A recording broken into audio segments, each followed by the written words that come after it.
आ गई, मुनीबा भी आ गई। अच्छा जी आयशा, ये आपकी पहली क्लास है? आपका नाम मैं पहली दफा रीड कर रही हूँ।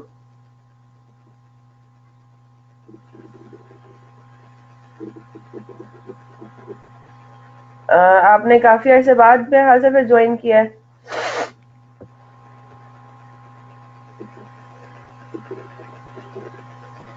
अच्छा, रिकॉर्डेड में लिया हुआ है सब, ठीक है ठीक है। मेरा मतलब ये था कि लाइव लेक्चर में शायद आप पहली दफा, या बहुत अरसे बाद आ रहे हैं कि मुझे आपका नाम जो है वो क्लिक नहीं कर रहा। चले, रिकॉर्डिंग्स में, रिकॉर्डिंग्स के थ्रू आपने सब कवर कर लिया हुआ है सो फार, जितना भी हुआ है?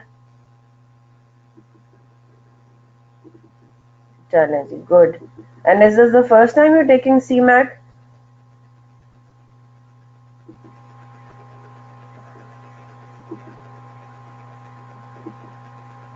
ओके, ठीक है।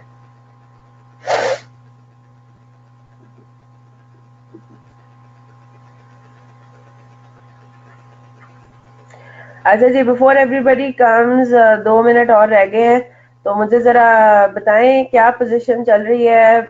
रिवीजन स्टार्ट कर दी एग्जाम्स की? कुछ स्टार्ट हुआ? या जिस तरह टेस्ट की तैयारी जब कर रहे हैं, जिस तरह मैंने आपसे संडे को डिस्कस किया था कि भाई टेस्ट की, जब जितने भी टेस्ट हैं आपके, जितने भी सब्जेक्ट्स के टेस्ट हैं, उनकी जब तैयारी करें तो जरा दिल लगा के करें, और इस तरीके से करें जैसे एग्जाम की तैयारी स्टार्ट हो गई है ना? अगर दो पिछले चैप्टर्स कवर नहीं हो रहे तो एटलीस्ट जो करंट चैप्टर्स हैं उनकी तैयारी आप स्टार्ट करें। तो ऑब्वियसली बात है, हर चैप्टर जो है वो इम्पोर्टेंट है, हर सब्जेक्ट इम्पोर्टेंट है आपके एग्जाम के पॉइंट ऑफ व्यू से। तो why not start preparing from at least the current chapters. Budgeting का टेस्ट मैंने क्या अनाउंस किया था? मैंने ट्यूसडे अनाउंस किया था, मंडे या ट्यूसडे में से अनाउंस किया था ना? तो मैं ट्यूसडे वेंसडे, ठीक है, ट्यूसडे और वेंसडे 2 दिन। अच्छा, मंडे तो 13 14, ठीक है, मंडे ट्यूसडे 2 दिन, आपको पता है कि 2 दिन आपका टेस्ट जो है वो अवेलेबल होता है, तो 2 दिन इंशाल्लाह आपका टेस्ट होगा, मंडे ट्यूसडे।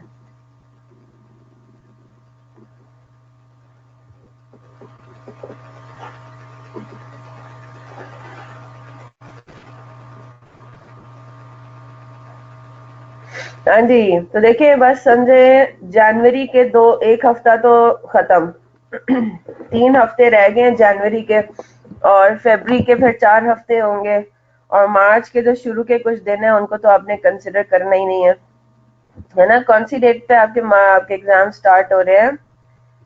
मार्च की कौन सी डेट से? 2 मार्च? ओहो, एक ही दिन तो है मार्च का। हम्म, चले जी, स्टार्ट करते हैं फिर अपना standard costing and variance analysis. लोग आते रहेंगे।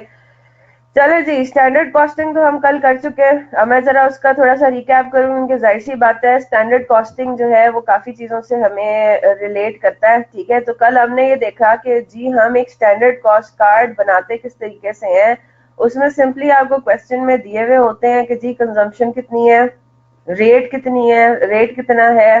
तो आप एक यूनिट ऑफ फिनिश गुड को मैन्युफैक्चर करने के लिए आप मार्जिनल कॉस्ट ऑफ प्रोडक्शन भी निकाल सकते हैं स्टैंडर्ड, है ना? और आप फुल कॉस्ट ऑफ प्रोडक्शन भी निकाल सकते हैं, स्टैंडर्ड जो कॉस्ट ऑफ प्रोडक्शन है वो, ठीक है? अब ये स्टैंडर्ड कॉस्ट जो कल हमने पढ़ी थी, ये बेसिकली जो आपने बजट बनाए थे ना पिछले चैप्टर में, जो बजट्स में आपने जिस तरीके से कैलकुलेशन की थी, याद है ना? आपको दिया हुआ होता था कि भाई एक स्टैंडर्ड आपको दिया हुआ है कि भाई एक यूनिट ऑफ फिनिश प्रोडक्ट में इतने यूनिट्स ऑफ रॉ मटेरियल लगते हैं, ठीक है, और इतनी उसकी कॉस्ट होती है। तो ये सारा बेसिकली स्टैंडर्ड कॉस्टिंग से ही आ रहा है ना? जो स्टैंडर्ड कॉस्टिंग आपने जो की हुई है, उस it will help you to prepare budgets as well, है ना? बजट्स को आगे हमने देखा था कि कल हमने, परसों हमने एक चीज देखी थी जिसका नाम था फ्लेक्स्ड बजट्स, यस और नो, है ना? फ्लेक्स्ड बजट में क्या था? फ्लेक्स्ड बजट में ये था कि जो एक्चुअल हमारा जो हमारा एक्चुअल रिजल्ट, मतलब गुजर जो हमारा हो चुका है, राइट, हमारा जो टाइम गुजर चुका है और उसमें जो एक्चुअल रिजल्ट है, एक्चुअल एक्टिविटी लेवल पर हमने एक बजट भी बनाया, है ना? और उसको हम कहते हैं फ्लेक्स बजट। जो हमारा टाइम गुजर चुका है उसमें जब एक्चुअलाइज हो गई है काफी हद तक चीजें, बल्कि सारी चीजें एक्चुअलाइज हो चुकी हैं, तो उसमें हमने ये देखा कि हमारा एक्चुअल एक्टिविटी लेवल, अगर आपको याद हो 77,500 मील्स, यस और नो। अब आपने जो फ्लेक्सिबल बजट्स बनाए थे उसमें से कोई भी 77,500 मील्स का नहीं था, है ना। आपने 77,500 जो कि एक्चुअल आपका रिजल्ट था, आपने एक्चुअल एक्टिविटी लेवल पर एक बजट बनाया और बजट को कंपेयर किया एक्चुअल से, और आपने निकाल लिए वेरिएंसेस। अब हमने उन वेरिएंसेस को फर्दर डिस्कस करना है, उन्हीं वेरिएंसेस को एडवर्स, फेवरेबल, वो सारी बातें आएंगी आपकी यहाँ पे, ठीक है जनाब। तो ये हमारे पास एक चीज आ जाती है स्टैंडर्ड कॉस्टिंग की। अब मैंने एक चीज आपको सिर्फ बतानी थी, और वो ये बतानी थी कि फॉर एग्जाम्पल अगर हम फॉलो करते हैं,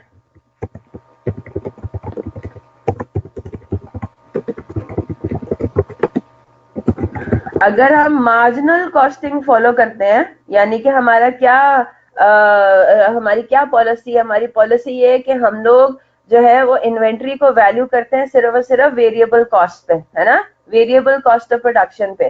तो अगर हम मार्जिनल कॉस्टिंग फॉलो करते हैं तो हमारे पास जो स्टैंडर्ड कॉस्ट ऑफ प्रोडक्शन है वो क्या होगी, direct material plus direct labour plus variable overheads, है ना। Is that clear? बाकी सारा काम उसी तरह से होगा, यूजेज, रेट और टोटल। तो हमारा जो स्टैंडर्ड कॉस्ट कार्ड बनेगा वो कुछ यूं बनेगा कि हमारा सिर्फ और सिर्फ डायरेक्ट मटेरियल, डायरेक्ट लेबर और वेरिएबल ओवरहेड्स हमारे आएंगे। यानी कि अगर आपको याद हो तो कल हमने जो स्टैंडर्ड कॉस्ट ऑफ प्रोडक्शन, हमने जो स्टैंडर्ड कॉस्ट कार्ड बनाया था उसमें हमने बाइफिकेशन की थी ना, वेरिएबल ओवरहेड्स तक हमने किया था variable standard cost of production, है ना। Is that clear? और जब हम आते हैं एब्जॉर्प्शन कॉस्टिंग पे, एब्जॉर्प्शन कॉस्टिंग पे हमने सिंपली क्या कर लेना है, उसके अंदर फिक्स्ड ओवरहेड्स को भी एब्जॉर्ब कर लेना है, सिंपल एज दैट, ठीक है।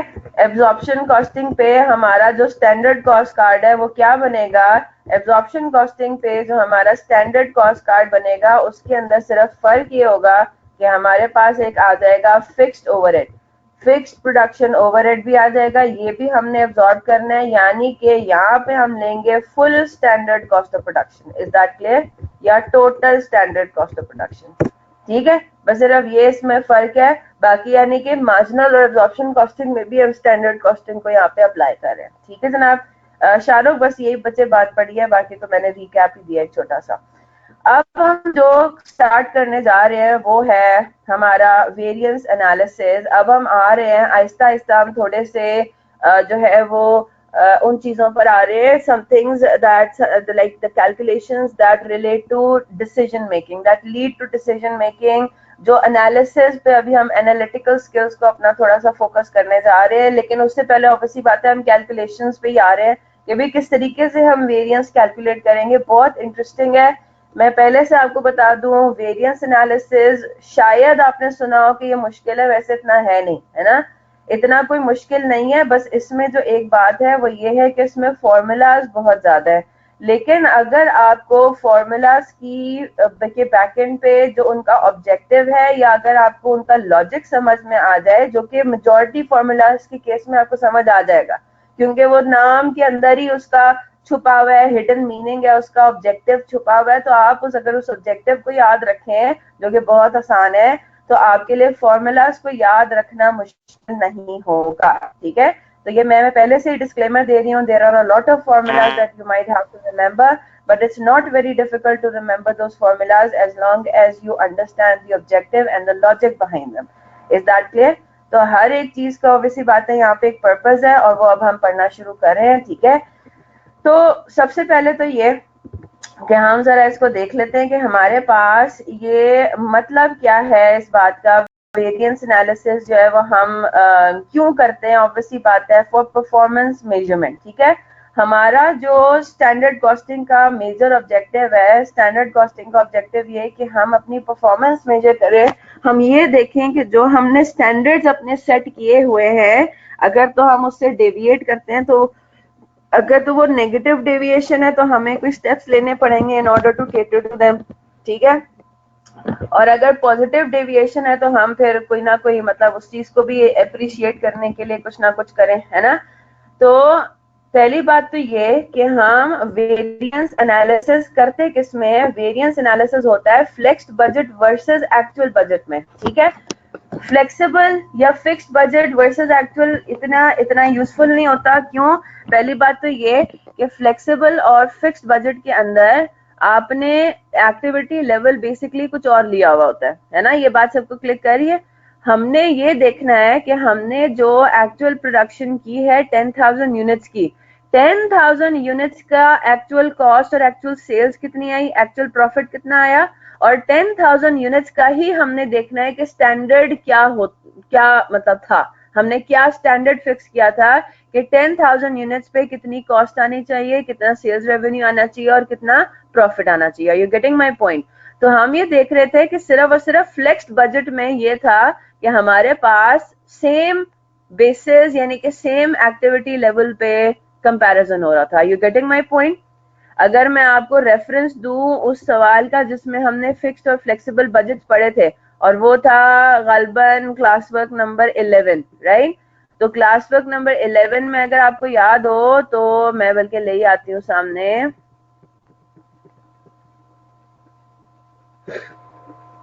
ये देखें, जो हमने फ्लेक्सिबल बजट्स बनाए थे वो बनाए थे 75,000, 80,000 एंड 85,000 मील्स के, है ना।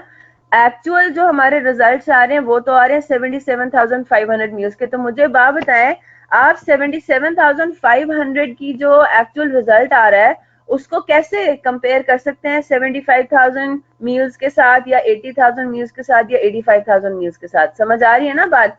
तो क्योंकि कंसिस्टेंसी नहीं है ना, तो देर इज नो बेसिस और there is no ground for comparison at all. आप कोई मीनिंगफुल उसमें से रिजल्ट नहीं निकाल सकेंगे। तो जाहिर सी बात है flexed budget is the only budget apparently, है ना, so far flexed budget is the only budget जो है जिसमें हमारे पास जो एक्टिविटी लेवल है वो सेम है और वो हमें एक वेरी गुड बेसिस देता है फॉर कंपैरिजन, ठीक है। चलें जी, अब हमारे पास बेसिकली जो हमने अपना जो मेन काम करना है जिसकी तरफ हम बढ़ेंगे वो है हमारा comparison between actual profit and, लिखने की जरूरत नहीं है, सिर्फ मैं उसको समझा रही हूँ, ठीक है। मेन चीज हमारी ये है कि हम जो है हम इस तरीके से हमने सारे वेरिएंसेस पढ़ने हैं कि वो एंड यानी कि कल्मिनेट होंगे, हमारा जो एंड हमारा होगा वो किस पे होगा, there will be a comparison between actual and budgeted profits, ठीक है। तो एक्चुअल और बजटेड प्रॉफिट के दरमियान जब हम कंपैरिजन करेंगे, हमने बजट किया हुआ था कि 10,000 यूनिट्स के ऊपर हमारा प्रॉफिट इतना आना चाहिए, है ना, स्टैंडर्ड कॉस्ट को यूज करके, राइट। लेकिन हमारा एक्चुअल प्रॉफिट 10,000 यूनिट्स के ऊपर कुछ और आया। तो what are the reason for differences? Obviously बात है, एक तो आपके पास सेल्स में वेरिएंसेस आ सकते हैं, है ना।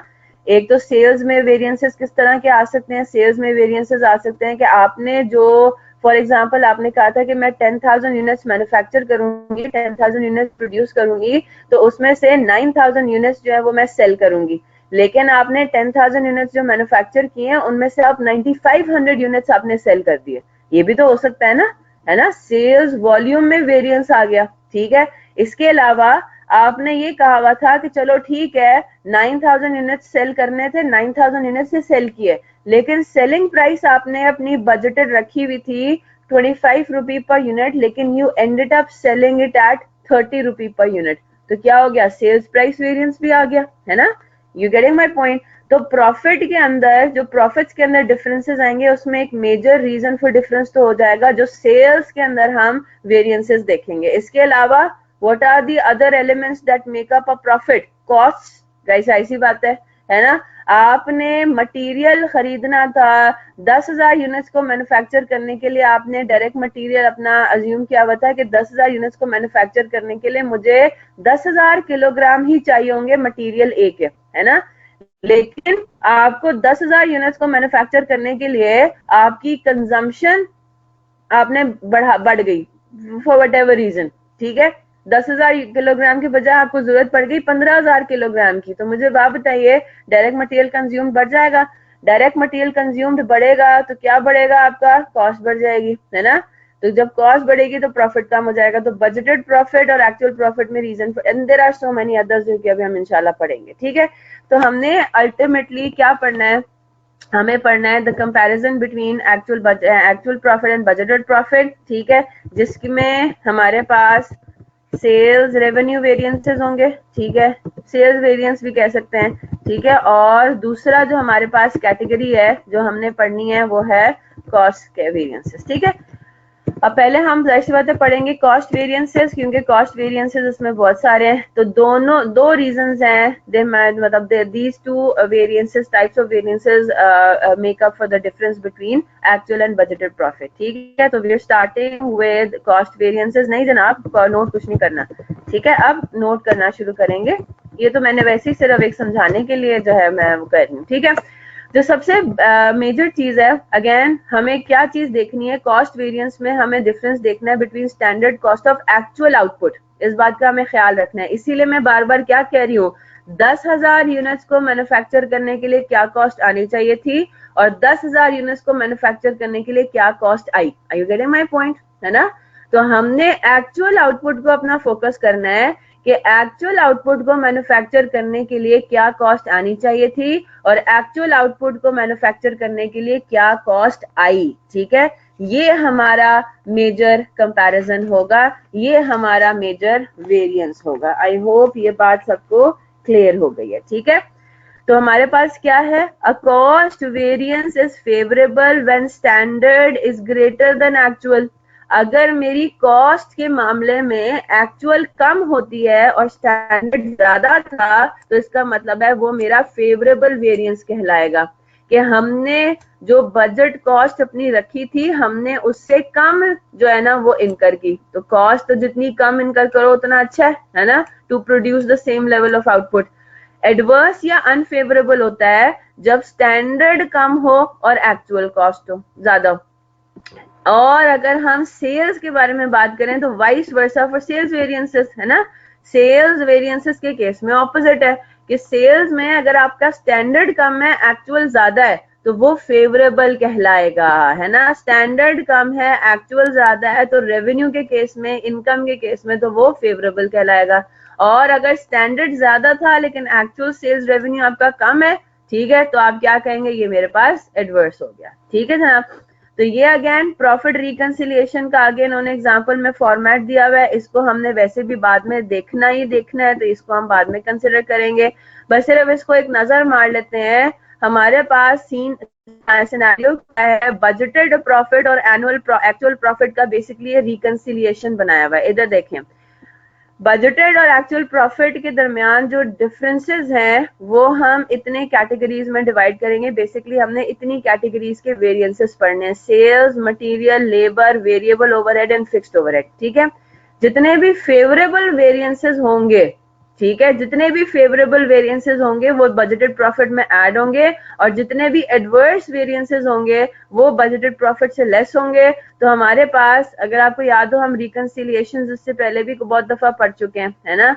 मार्जिनल एंड एब्जॉर्प्शन प्रॉफिट याद है, उसके दरमियान हमने रिकंसिलिएशन पढ़ी है। इसके अलावा भी आप रिकंसिलिएशन बहुत दफा पढ़ चुके हैं मुख्तलिफ कॉन्टेक्स्ट में, राइट। तो अगर आप बजटेड प्रॉफिट में, ये बेसिकली रीजन फॉर डिफरेंसेस है ना, कुछ पॉजिटिव हैं कुछ नेगेटिव हैं। अगर आप बजटेड प्रॉफिट में पॉजिटिव और negative reasons for differences add और लेस कर देंगे तो आपके पास अल्टीमेटली क्या आ जाएगा, एक्चुअल प्रॉफिट आपके पास आ जाना चाहिए, ठीक है। इसको इंशाल्लाह हम बाद में पढ़ेंगे, ठीक है जनाब। आगे चलते हैं।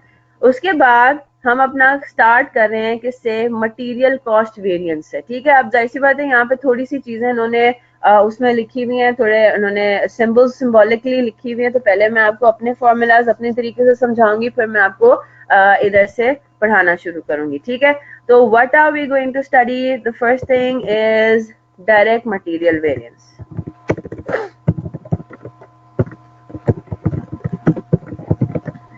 अब इसके अंदर हमारे पास दो डिफरेंट सिचुएशंस बनती हैं, दो डिफरेंट सिनेरियोज बनते हैं। तो पहले हम जरा पढ़ रहे हैं सिनेरियो 1, ठीक है। पहला सिनेरियो हमारे पास क्या है, अगर हमारे पास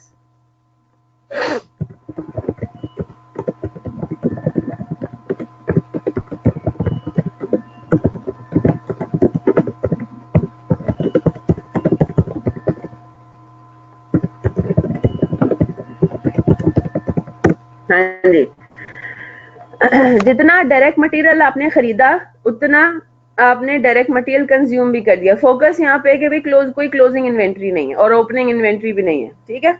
जितना मटेरियल आप खरीदते हैं सारा का सारा मटेरियल आप कंज्यूम कर लेते हैं। पहले आप फॉर्मूलाज लिखेंगे, ठीक है, फिर उसके बाद हम करेंगे उसकी डिस्कशन इंशाल्लाह।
चलें जी, जो पहला हमने पढ़ना है वो है डायरेक्ट मटेरियल कॉस्ट वेरिएंस, ठीक है।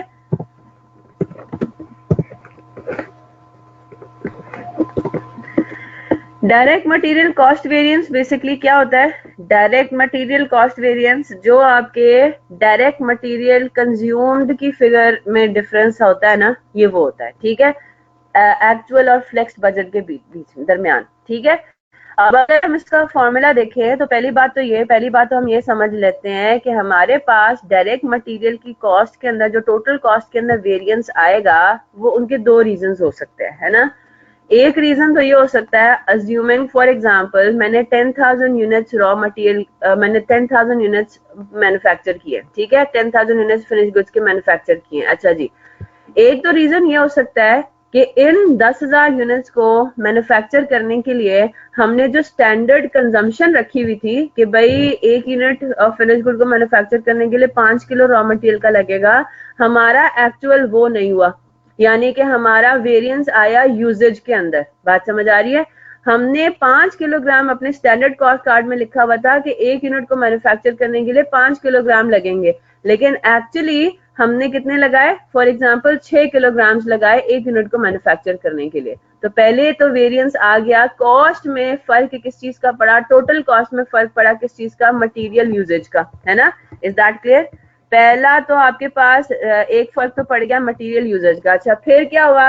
अज्यूमिंग कि ठीक है मटेरियल यूजेज में भी फर्क है, एक और रीजन फॉर डिफरेंस आ गया। क्या रीजन फॉर डिफरेंस आ गया? हमने ये भी कहा हुआ था कि हमें जो एक रॉ मटेरियल का 1 किलोग्राम हमें पड़ेगा फॉर एग्जांपल 2 रुपीज का, ठीक है, 2 रुपी पर केजी हमारी रॉ मटेरियल की कॉस्ट होगी, लेकिन अल्टीमेटली एक्चुअली हमें कितना का सप्लायर ने बेचा? हमें फॉर एग्जांपल 5 किलोग्राम का बेचा, 5 रुपी पर किलोग्राम का बेचा, ठीक है। तो क्या मतलब हुआ? इसका मतलब ये हुआ कि हमारी जो टोटल कॉस्ट में वेरिएंस आया है, it is a combination of two different variances.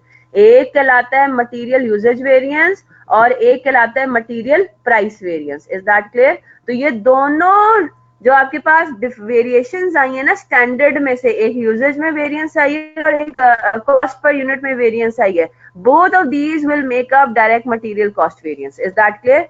तो इन दोनों की वजह से मेरे पास डायरेक्ट मटेरियल की जो टोटल कॉस्ट है उसके अंदर वेरिएंस आया। अब अगर मैं इसका फॉर्मूला देखूं, एक तो तरीका ये है कि आपको इन्होंने डायरेक्ट मटेरियल प्राइस वेरिएंस और यूजेज वेरिएंस कैलकुलेट करने के लिए इन्फॉर्मेशन दी हुई हो और आप उसको टोटल करें और आप निकालेंगे जी डायरेक्ट मटेरियल कॉस्ट वेरिएंस कितना है। दूसरा तरीका इसका ये कि आप इसका कॉस्ट वेरिएंस का फॉर्मूला यहाँ पे अप्लाई करें और डायरेक्ट मटेरियल कॉस्ट वेरिएंस का फॉर्मूला क्या बनता है? स्टैंडर्ड कॉस्ट पर यूनिट, ठीक है, multiplied by standard quantity consumed या टू बी कंज्यूम्ड, ठीक है। ये स्टैंडर्ड क्वांटिटी है कंजम्पशन की, यहाँ पे पहली बात तो ये कि कंजम्पशन और परचेज में हम फर्क ही नहीं कर रहे। क्यों? क्योंकि हम ये कह रहे हैं कि जितना मटेरियल परचेज हो रहा है उतना कंज्यूम भी हो रहा है। तो आई होप दैट्स क्लियर। मैं कंज्यूम्ड का टर्म इस्तेमाल करूंगी, ठीक है।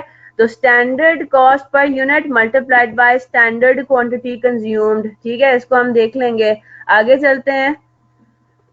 माइनस, जी नहीं, पर यूनिट में नहीं है, सिर्फ ये पर यूनिट है। स्टैंडर्ड कॉस्ट पर यूनिट है, ये तो स्टैंडर्ड क्वांटिटी है ना।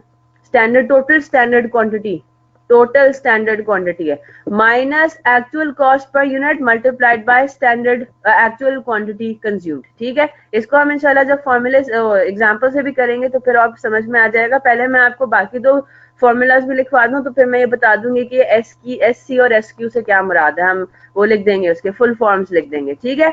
अच्छा जी, फिर उसके बाद जरा हम दूसरे उस पर आ जाते हैं। अब जरा हम देखते हैं कि अगर आपको सिर्फ मटेरियल प्राइस वेरिएंस निकालना हो, अगर आपको सिर्फ ये देखना हो कि भाई प्राइस की वजह से कितना फर्क पड़ा, सिर्फ, है ना, ये भी तो हमें देखना है फिर अलग से। मटेरियल प्राइस वेरिएंस का क्या फॉर्मूला बनता है? मटेरियल प्राइस वेरिएंस, जिसको हम अपनी आपको बुक्स में नजर आएगा, इसको हम एमपीवी कहते हैं। Material price variance is equal to standard cost multiplied by actual consumption total minus actual cost multiplied by actual consumption, actual quantity consumed, ठीक है। कॉपी करें, फिर इंशाल्लाह इसको डिस्कस भी करते हैं। और थर्ड और आखिरी फॉर्मूला डायरेक्ट मटेरियल का हम कहेंगे मटेरियल यूजेज वेरिएंस। इसको इन्होंने किस तरह से कहा हुआ है? एमक्यूवी। इसको मटेरियल क्वांटिटी वेरिएंस भी कहते हैं, ठीक है। ऑब्वियसली बात है, you get the point, right. Material usage या क्वांटिटी वेरिएंस।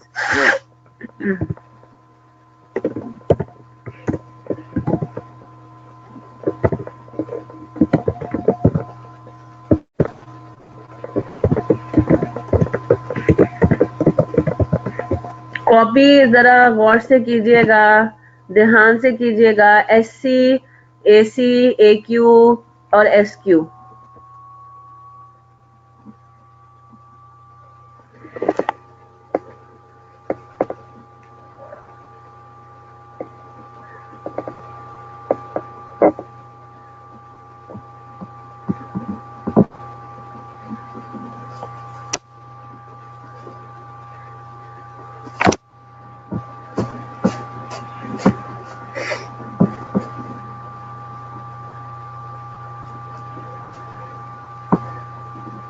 पहले वाला इन दोनों का कॉम्बिनेशन है, बिल्कुल। इन दोनों को टोटल करेंगे तो हमारे पास पहले वाला आ जाएगा, टोटल मटेरियल वेरिएंस आ जाएगा।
हाँ जी, डन।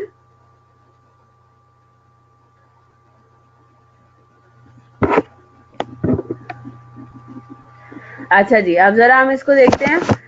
पहले वाले में तो हमें कोई मसला नहीं ना। हम लोग जरा यहाँ पे जरा मैं आपको वो भी फुल फॉर्म भी लिखवा दूं। एससी का क्या मतलब है?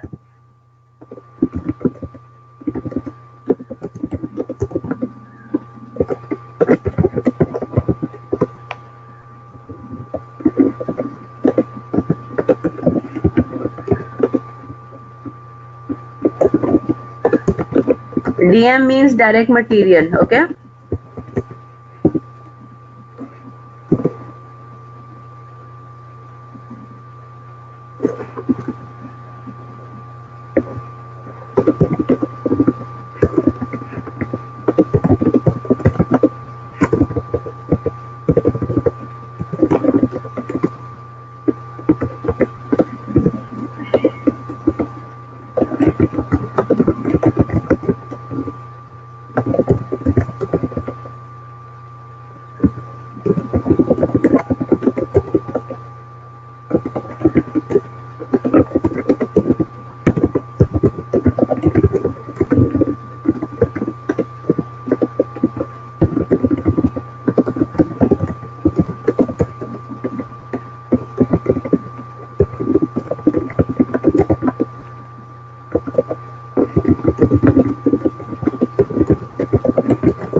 हाँ जी, डन।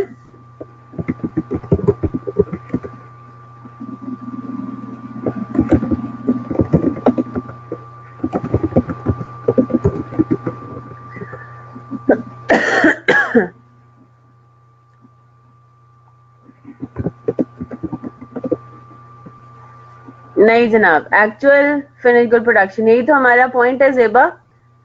हमने हर चीज में कंपैरिजन स्टैंडर्ड और एक्चुअल का किस लेवल पे करना है, एक्चुअल लेवल पे करना है। बात समझ आई?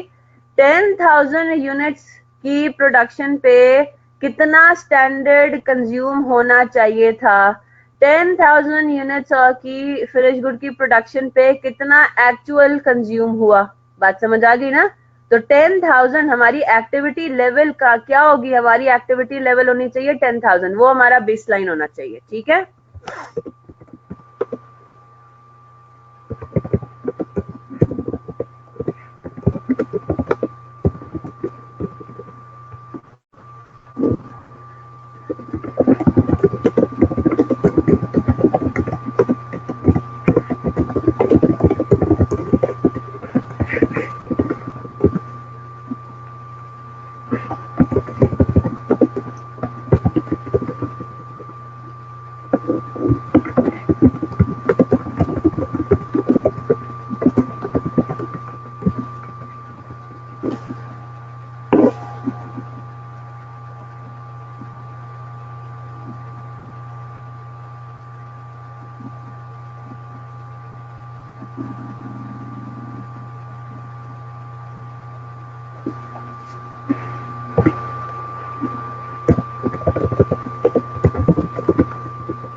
हाँ जी, जल्दी से कॉपी कीजिए इस एग्जाम्पल को, फिर हम इसको सॉल्व करते हैं और साथ साथ हम अपना फॉर्मूलाज भी इंशाल्लाह समझते जाएंगे।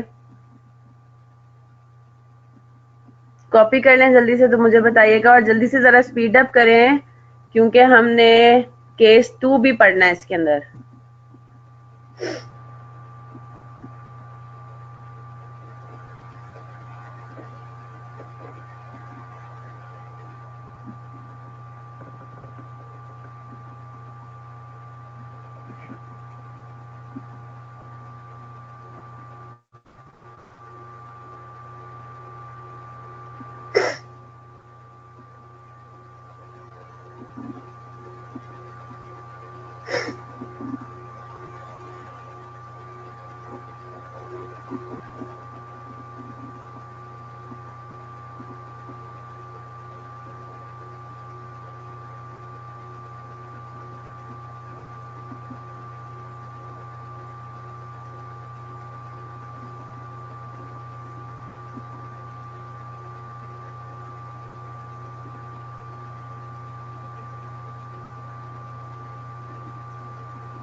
चलें जी, डन। चलें, अब जरा हम इसको देखते हैं। पहली बात तो ये जो टोटल मटेरियल वेरिएंस है, ये टोटल हो गया ना, मटेरियल कॉस्ट वेरिएंस है ना, कि टोटल जो मटेरियल कॉस्ट है उसमें क्या वेरिएंस आया। ये तो बहुत ही सिंपल है, यस और नो। कैसे कैलकुलेट करना है आप खुद ही जो है वो कैलकुलेट मुझे करके बताएंगे। आप मुझे ये बताइए, एक्चुअल यूनिट्स यानी कि 5000 यूनिट्स को मैन्युफैक्चर करने के लिए हमारा बेसलाइन ये होना चाहिए, है ना। 5000 यूनिट्स को मैन्युफैक्चर करने के लिए डायरेक्ट मटेरियल की कॉस्ट क्या आनी चाहिए थी। 5000 यूनिट्स को मैन्युफैक्चर करने के लिए डायरेक्ट मटेरियल कॉस्ट आई कितनी, है ना। दोनों के दरमियान हमें डिफरेंस निकालना है। तो सबसे पहले हमारा क्या होगा, सबसे पहले हमने किया डायरेक्ट मटेरियल कॉस्ट वेरिएंस, है ना। और डायरेक्ट मटेरियल कॉस्ट वेरिएंस के अंदर हमने ये कैलकुलेट कर लिया कि standard cost to manufacture what 5000 units, yes और नो। क्या बनता है standard cost to manufacture 5000 units. हम ये कहेंगे, हम ये कहते हैं कि 10 किलोग्राम पर यूनिट हमारा इस्तेमाल होना चाहिए था, है ना। हमने 5000 यूनिट्स मैन्युफैक्चर किए हैं तो टोटल कितनी कंजम्पशन होनी चाहिए थी, 10 इंटू 5000, है ना। ये जो 10 इंटू 5000 है ये आप अपने पास नोट करें। This 10 into 5000 is what, this is your SQ। Is that clear. 10 kilogram standard हमने रखा हुआ था कि 10 किलोग्राम लगना चाहिए एक यूनिट ऑफ फिनिश गुड को मैन्युफैक्चर करने के लिए। तो 5000 यूनिट्स को मैन्युफैक्चर करने के लिए 10 इंटू 5000 यानी कि 50,000 किलोग्राम लगना चाहिए था। This whole figure is SQ। Is that clear. ठीक है, जो ब्रैकेट में मैंने लिखी है, मल्टीप्लाइड बाय मेरे पास स्टैंडर्ड क्या है, मेरा 1 किलोग्राम कितने रुपए का होना चाहिए, वो 80 रुपीज का होना चाहिए। This is what, this is your SC। Is that clear. तो आपने क्या कर लिया, SQ मल्टीप्लाइड बाय SC कर दिया। पहले फॉर्मूले के जो पहला फॉर्मूला उसका पहला पार्ट आपने सॉल्व कर लिया। Is that clear. Is that clear, यहां तक बात समझ आ गई। तो standard cost to manufacture 5000 units आपके पास आ गया 10 इंटू 5000 इंटू 80। ठीक है, मैं इसको ब्रेक करके बता रही हूँ लेकिन आप जाहिर सी बात है फॉर्मूले में वही काम करेंगे। तो this is what, this is SQ multiplied by SC। ठीक है, इसमें से आपने क्या माइनस करना है, माइनस करना है actual cost to manufacture 5000 units. बात समझ आ गई। हाँ जी, actual cost to manufacture 5000 units मेरे पास क्या होगा, इन्होंने मुझे ये बता दिया कि मैंने एक्चुअल मटेरियल कंज्यूम कितना किया है 57,200 केजीज। 80 रुपी पर केजी है ना बेटा। आपने टोटल आपको 50,000 किलोग्राम खरीदने कंज्यूम करने चाहिए थे डायरेक्ट मटेरियल के, और हर किलोग्राम कितने रुपए का पड़ना चाहिए था, 80 रुपए का पड़ना चाहिए था। तो टोटल स्टैंडर्ड कॉस्ट कितनी आनी चाहिए थी आपकी, 50 into 80,000। Is that clear. 50,000 into 80, उल्टा बोल दिया मैंने। अब हम आते जरा इस पे, आपने एक्चुअल मटेरियल कंज्यूम कितना किया, 57,200, है ना। एक्चुअल मटेरियल आपने कंज्यूम कितना किया, 57,200 किलोग्राम्स, और हर किलोग्राम का आपको एक्चुअल रेट कितना पड़ा, 75। Is that clear. तो ये मैंने क्या कर दिया, 57,200 किलोग्राम, ये मेरे पास क्या आ गया, फॉर्मूले में आ गया ये AQ। Is that clear. ये इन्होंने मुझे एक्चुअल क्वांटिटी कंज्यूम्ड बता दी, यस और नो। ये मेरे पास क्या आ गया, AQ। और AC मेरे पास क्या है, एक्चुअल कॉस्ट है मेरे पास 75 रुपी पर केजी। तो मेरे पास यहाँ पे कितना आंसर आता है, मैं दोनों में बेसिकली वेरिएंस निकाल रही हूँ। तो 57,200 multiplied by 75। Is that clear. ये मेरा actual quantity multiplied by actual rate हो गया। Is that clear. यहाँ तक बात समझ आ गई। अब मैंने क्या करना है, मैंने वेरिएंस निकालने के लिए इन दोनों का डिफरेंस लेना है। तो बेसिकली यही वाला फॉर्मूला है ना जो मैंने ऊपर लिखवाया है, standard cost minus actual cost तो मैंने इन दोनों का डिफरेंस ले लेना है। मुझे बात बताइए, क्या ये मेरा एडवर्स वेरिएंस है या फेवरेबल वेरिएंस है? मेरे पास क्या हो रहा है, एक्चुअल कॉस्ट ज्यादा है मेरे स्टैंडर्ड कॉस्ट से, तो मेरे पास ये क्या होगा, ये मैंने 429 ये मैंने माइनस करना है, ठीक है। तो मेरे पास 2,90,000 का ऑटोमेटिकली नेगेटिव बैलेंस आ रहा है ना, and this represents what, an adverse variance, ठीक है, एन एडवर्स कॉस्ट वेरिएंस। इसी को मैं फॉर्मूले के थ्रू में एक ही लाइन में भी मैं लिख सकती हूँ, ठीक है, तो वो मैं लिख लेती हूँ, कोई मसले वाली बात नहीं है। Is that clear? यहाँ तक बात समझ आ गई? तो टोटल कॉस्ट वेरिएंस में हमारे पास आ गया 2,90,000 रुपीज का डिफरेंस, और वो है एडवर्स। अब जल्दी से आते हैं, अब हम इसके जरा देखते हैं, इसको फर्दर ब्रेक करते हैं। जो 2,90,000 का एडवर्स वेरिएंस है, उसमें दो फैक्टर्स हो सकते हैं, एक प्राइस का और एक यूजेज का, है ना। तो जरा हम देखते हैं। पहले उसने मांगा हुआ है जी डायरेक्ट मटेरियल क्वांटिटी वेरिएंस या यूजेज वेरिएंस, आप कैलकुलेट करके बताएं। अच्छा जी, अब जरा हमें चीजों को फोकस करना है, अब हम जरा फॉर्मूले को भी समझ रहे हैं। हमारे पास यूजेज वेरिएंस का फॉर्मूला कुछ यू बनता है ना। यहाँ पे क्या कह रहा है वो, यहाँ पे उसने कॉमन फैक्टर क्या ले लिया है, हमें यहाँ पे कंजम्पशन पे फोकस करना है, ठीक है, कंजम्पशन के ऊपर फोकस करना है। तो उसने हमें ये बोल दिया कि अगर मैं स्टैंडर्ड रेट के हिसाब से कंजम्पशन करती तो मेरी कॉस्ट कितनी आनी थी, लेकिन मैंने स्टैंडर्ड रेट के ऊपर अगर मैं एक्चुअल कंजम्पशन लगा रही हूँ तो मेरा कितना कॉस्ट आ रही है। तो बेसिकली इन दोनों ब्रैकेट्स के अंदर जो दोनों उन्होंने आपको कंपोनेंट्स दिए हुए हैं, इन दोनों में फर्क किस चीज का आ रहा है, कंजम्पशन का इन्होंने लिया हुआ है ना। यहाँ पे इन्होंने पहले एसक्यू यूज किया हुआ है, standard consumption to produce 5,000 units, और यहाँ पे हमने क्या लेना है, actual consumption to produce 5,000 units. तो कॉमन फैक्टर हमने क्या रखा है, स्टैंडर्ड कॉस्ट रखा है, ताकि उसकी वजह से कोई डिफरेंस ना आए, ठीक है। स्टैंडर्ड रेट आपने इस्तेमाल करना है, यहाँ पे स्टैंडर्ड रेट यूज करेंगे, एक्चुअल नहीं इस्तेमाल करना, ठीक है। तो जब हम यहाँ पे देखते हैं तो हमारे पास क्या आ जाता है formula, direct material quantity variance में जरा मुझे बताइए व्हाट इज द स्टैंडर्ड, कितना हमारा बनता है, standard quantity multiplied by standard, इसको मैं फॉर्मूले के थ्रू ही मैं बता रही हूँ, ठीक है, मैं उसको इस तरह से अब अलग से लिख के नहीं बता रही, एनी टाइम और जगह भी वेस्ट होगी, ठीक है। तो पहला हमारा पार्ट क्या है, आप जरा फॉर्मूला अपने सामने लेकर आए, सारे जरा फॉर्मूला अपने सामने लिखे। पहला हमारा पार्ट क्या है, standard rate multiplied by standard quantity consumed, है ना। स्टैंडर्ड रेट कितना है, स्टैंडर्ड रेट है 80 रुपीज पर केजी, ठीक है।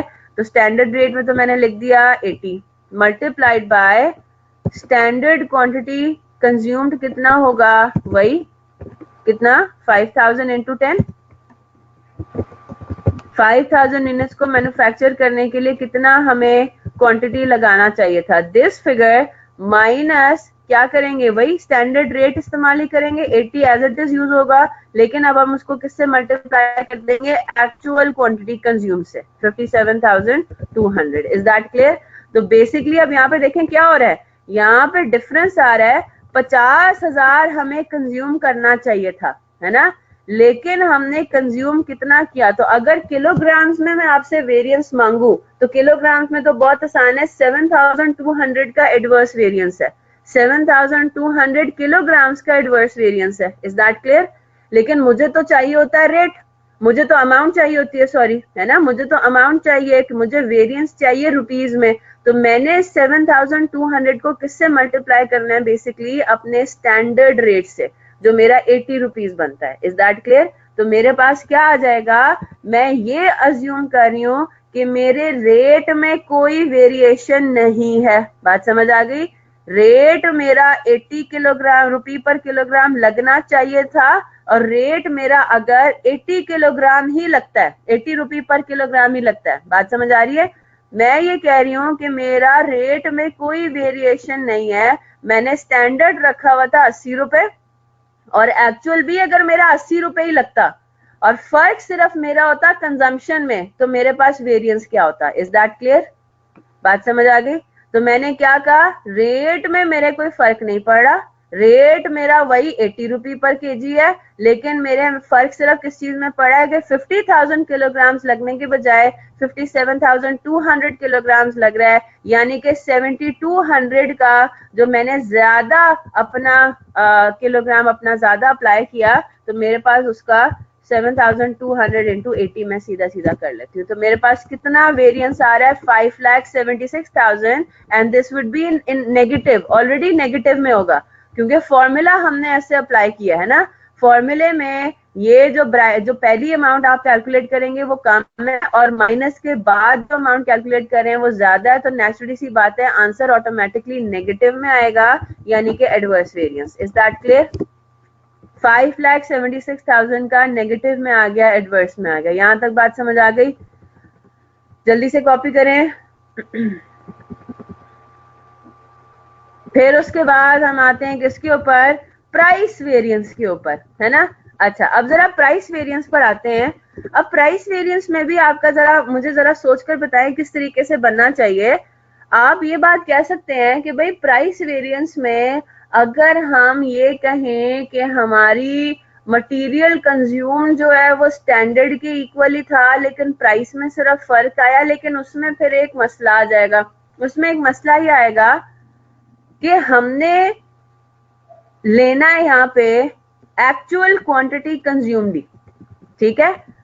हमने फिक्स कर देना है, हमने ये कहना है कि भाई, यहाँ पे आ जाए, हम ये कह रहे हैं, जी बिल्कुल, हम ये कहेंगे कि भाई अगर हम 57,200 यूनिट्स ही हमारे किलोग्राम ही हमारा स्टैंडर्ड था फॉर एग्जांपल, ठीक है, और हमारे पास जो वेरिएशन आई है ना वो आई है सिर्फ प्राइस के अंदर, रेट के अंदर। अब यहाँ पे देखिए फर्क आएगा, हमने मटेरियल यूजेज या क्वांटिटी वेरिएंस में जो अपना फिक्स किया था वो किया था स्टैंडर्ड रेट को। यहाँ पे जो हमने फिक्स करना है ना वो करना है एक्चुअल क्वांटिटी कंज्यूम को। 57,200 हमने लेना, यहाँ पे हमने 50,000 नहीं लेना, ठीक है। तो मटेरियल प्राइस वेरिएंस में अगेन हमने फिक्स कर दिया कि 57,200 फॉर एग्जांपल अगर हमें कंज्यूम करना चाहिए था और 57,200 किलोग्राम से हमने कंज्यूम किया, लेकिन फर्क सिर्फ किस में आया? 80 और 75 में। अब हम फोकस किस पे कर रहे हैं? 80 और 75 रुपी पर केजी के दरमियान जो डिफरेंस आ रहा है, जो रेट में डिफरेंस आ रहा है। Is that clear? तो डायरेक्ट मटेरियल प्राइस वेरिएंस में हम क्या ले रहे हैं? Standard rate multiplied by actual consumption. तो स्टैंडर्ड रेट मेरे पास क्या है? मैं ये कैलकुलेट कर रही हूं कि अगर जो मैंने एक्चुअली कंज्यूम किया है ना, मैंने जितना एक्चुअली कंज्यूम किया यानी कि 57,200, ये मैं अगर स्टैंडर्ड पे परचेज करती तो मेरी कॉस्ट कितनी आनी थी और मेरी एक्चुअल कॉस्ट आई कितनी, तो वो कितना मैं लूंगी? 75 इंटू 57,200। मेरी बात सबको समझ आ रही है? ठीक है। तो डायरेक्ट मटेरियल क्वांटिटी वेरिएंस में हमने स्टैंडर्ड रेट को फिक्स कर देना है और डायरेक्ट मटेरियल प्राइस वेरिएंस में हमने एक्चुअल क्वांटिटी कंज्यूम्ड को फिक्स कर देना है। आई होप दैट्स क्लियर, ठीक है। तो यहाँ पे जब हम जरा कैलकुलेट करते हैं तो हमारे पास क्या सिनेरियो बनता है? हम बेसिकली डिफरेंस निकाल रहे हैं 80 माइनस 75, है ना। मुझे बात बताइए, आंसर पॉजिटिव में आ रहा है? ऑटोमेटिकली पॉजिटिव में आ रहा है ना। ऑटोमेटिकली मेरे पास आंसर किस में आ रहा है? पॉजिटिव में आ रहा है। मैं जब इस फॉर्मूले को सॉल्व करती हूँ तो मैंने जो माइनस से पहले कैलकुलेशन किया है वो ज्यादा अमाउंट है और माइनस के बाद वाली कैलकुलेशन कम अमाउंट है। तो जो जरा मुझे लॉजिकली भी सोचकर बताइए, 80 मेरा स्टैंडर्ड था, है ना, 80 रुपी पर यूनिट मेरा स्टैंडर्ड कैलकुलेट हुआ, स्टैंडर्ड मेरा ज्यादा है, एक्चुअल मेरा कम है।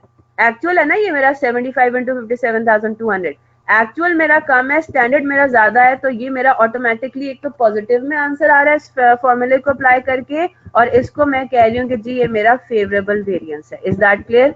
ये मेरा आ गया फेवरेबल वेरिएंस। अब जरा मैं इसको जरा चेक भी कर लेती हूँ। मैं चेक कैसे करूंगी? मुझे ये बात पता है कि मेरा direct material cost variance is equal to direct material usage variance plus direct material price variance. Yes, मैं जरा इसको इस तरीके से भी कैलकुलेट कर लेती हूँ, जरा चेक कर लें क्या ये मेरा फॉलो होता है। मेरे पास टोटल एडवर्स वेरिएंस था नेगेटिव 2,90,000, है ना, ये मैं ब्रैकेट में कर लेती हूँ। तो 2,90,000 का मेरा टोटल कॉस्ट वेरिएंस था नेगेटिव में, ठीक है। तो ये सही हो रहा है, 5,76,000 प्लस 286। क्या ये मेरा फॉर्मूला सही बैठ रहा है? बिल्कुल ठीक तरीके से फॉलो हो रहा है, बिल्कुल सही हो रहा है, मैच हो रहा है मेरा। 5,76,000 की नेगेटिव फिगर है, इसमें अगर मैं 2,86,000 ऐड करती हूँ यानी कि माइनस होगा, तो मेरा अल्टीमेटली मेरा नेट, इसका मतलब है वेरिएंस कितना आ रहा है, negative 2,90,000। I hope that's clear.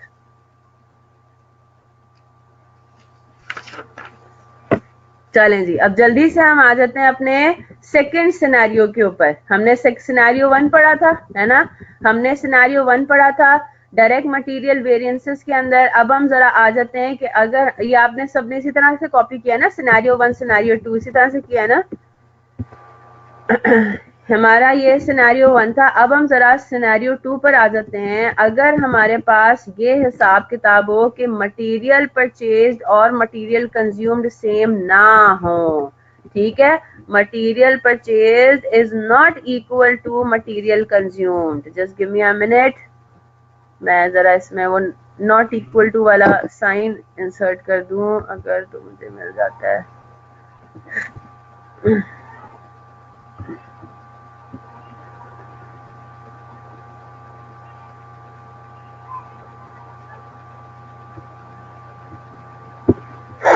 Let me सी, इसको फिर आप वर्ड में लिख दें, वर्ड्स में लिख दें, when the material purchase is not equal to material consumed. किधर आ रहा है रिसेंटली यूज में? ओ ये रहा, ठीक है, हो गया, ठीक है जी, डन हो गया। नीचे आ गया, material purchase is not equal to material consumed, यानी कि अब हम किसकी बात करेंगे? अब यहाँ पे इसका मतलब भी हुआ, आपने जितना मटेरियल खरीदा उतना कंज्यूम नहीं किया, है ना।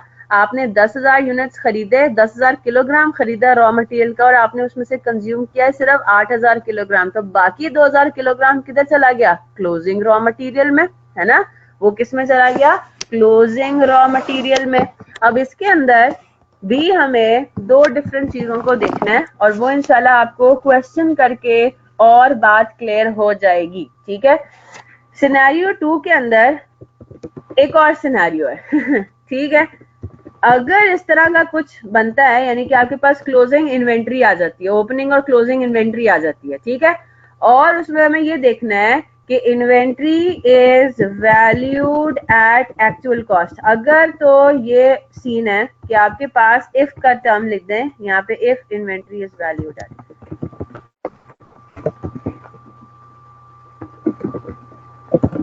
ठीक है।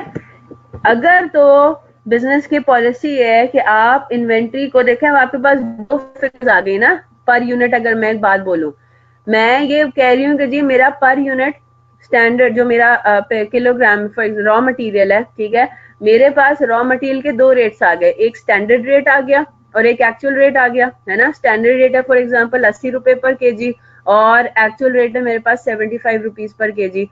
तो मैं अगर आपको ये कहूंगी जी क्लोजिंग मेरे पास रॉ मटेरियल है 2000 किलोग्राम्स, ठीक है, 2000 किलोग्राम्स है, मेरे सामने स्टैंडर्ड रेट भी है जो कि 80 रुपी पर केजी है, और मेरे पास सामने एक्चुअल रेट भी है जो कि 75 रुपीज पर केजी है। तो मैं सवाल ये उठाऊंगी ना कि मैं अपनी रॉ मटेरियल की इन्वेंट्री को किस फिगर को इस्तेमाल करके वैल्यू करूं, कौन से रेट को इस्तेमाल करके वैल्यू करूं। तो उसमें ये बात है कि अगर तो एंटिटी, अगर तो मैनेजमेंट अपनी इन्वेंट्री को वैल्यू करती है एक्चुअल कॉस्ट को यूज करके, यानी कि 75 rupees per KG multiplied by 2000 KGs. Is that clear? तो फिर हमारी कैलकुलेशंस क्या होंगी, फिर जरा हम देख लेते हैं। हमारे पास कैलकुलेशन होगी अगेन उसी तरीके से। हमने वो पढ़ने हैं, 3 वेरिएंसेस पढ़ने हैं। पहला वेरिएंस हो जाएगा डायरेक्ट मटेरियल कॉस्ट वेरिएंस, ठीक है, यानी कि टोटल। तो डायरेक्ट मटेरियल कॉस्ट वेरिएंस आप किस तरीके से कैलकुलेट करेंगे, उसका फॉर्मूला कुछ बन जाएगा, standard rate multiplied by standard quantity consumed minus actual quantity consumed, ठीक है। अब यहाँ पे देखें एक्चुअल क्वांटिटी परचेज्ड और कंज्यूम्ड में फर्क है ना। तो यहाँ पे हमने फोकस किस पे करना है, कंज्यूम्ड पे। तो actual quantity consumed multiplied by actual rate, इसमें तो कोई फर्क नहीं है ना। Is that clear? इसमें तो कोई फर्क नहीं है, बस यहाँ पे मैंने इस चीज को हाईलाइट कर दिया कि यहाँ पे हमने क्या लेना है, मटेरियल परचेज लेना है या मटेरियल कंज्यूम्ड लेना है। तो हमने मटेरियल कंज्यूम्ड लेना है। Is that clear? क्योंकि अल्टीमेटली जो प्रॉफिट के अंदर फिगर जाती है वो किस चीज की जाती है, डायरेक्ट मटेरियल कंज्यूम्ड की जाती है ना। Is that clear? बात समझ आ गई? तो आपने कितनी क्वांटिटी, नहीं एक्चुअल तो ले रहे हैं, एक्चुअल तो ले रहे हैं, लेकिन मैं आपसे ये पूछ रही हूँ कि मैंने एक्चुअल परचेजेस किए हैं 10,000 किलोग्राम, मैंने एक्चुअल क्वांटिटी कंज्यूम किया प्रोडक्शन में 8,000 किलोग्राम सिर्फ। मैंने 10,000 किलोग्राम का रॉ मटेरियल मंगाया था, खरीदा था, लेकिन मैंने उसमें से प्रोडक्शन में कितना लगाया, सिर्फ 8,000 किलोग्राम। 2,000 किलोग्राम की रॉ मटेरियल अभी भी मेरे पास पड़ी हुई है। तो सवाल ये होता है कि मैं यहाँ पे फिगर क्या लूंगी क्वांटिटी की, क्या मैं 10,000 किलोग्राम लूंगी जो मैंने खरीदी या 8,000 किलोग्राम लूंगी जो मैंने कंज्यूम की। तो आंसर है 8,000 किलोग्राम। एक्चुअल क्वांटिटी कंज्यूम्ड आपने लेनी है, ठीक है। To manufacture what, actual finish goods, ठीक है जनाब। तो यहाँ पे मैंने इस चीज को सिर्फ फोकस कर दिया। तो डायरेक्ट मटेरियल कॉस्ट वेरिएंस में तो ऐसा कोई यहाँ पे फर्क नहीं है ना, यहाँ पे आज सच कोई फर्क नहीं है। तो डायरेक्ट मटेरियल कॉस्ट वेरिएंस या तो इस तरह से निकलेगा या फिर किस तरह से निकलेगा। इस सिनेरियो में भी ऑब्वियसली बात है, हम दूसरा तरीका क्या कर सकते हैं, direct material cost variance is equal to material price plus material usage variance, है ना। या तो हमारे पास ये होगा कि मटेरियल प्राइस वेरिएंस और मटेरियल यूजेज वेरिएंस को हम ऐड करते हैं। Is that clear? अब हम आते हैं जरा अपने सेकेंड इसके ऊपर पार्ट के ऊपर, और सेकंड हमने क्या देखना है कि जी मटेरियल प्राइस वेरिएंस क्या निकलेगा। इसमें देखने के क्या इसमें कोई फर्क है, जो हमने ऊपर सिनेरियो 1 में पढ़ा है, क्या इसमें कोई फर्क है? देख लेते हैं क्या फॉर्मूला बनता है। स्टैंडर्ड रेट, एससी का मतलब है स्टैंडर्ड कॉस्ट यानी कि standard rate, multiplied by actual quantity consumed minus actual rate multiplied by actual quantity consumed।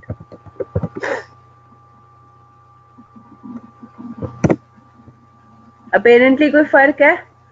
कोई फर्क नहीं है ना। ऊपर भी हमने यही पढ़ा था, उसमें हमने एक्चुअल क्वांटिटी को, जी आवाज आ रही है?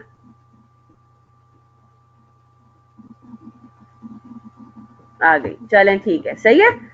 जरा मुझे जरा सिनेरियो नंबर 1 का जरा रखे सामने, मटेरियल प्राइस वेरिएंस, क्या इसमें और उसमें कोई फर्क है? अपेरेंटली मटेरियल प्राइस वेरिएंस में हमने यही काम किया था, हमने एक्चुअल क्वांटिटी को एज इट इज रखा था और हमने कहा था कि जी रेट्स में क्या फर्क है, प्राइसेस में क्या फर्क है ना।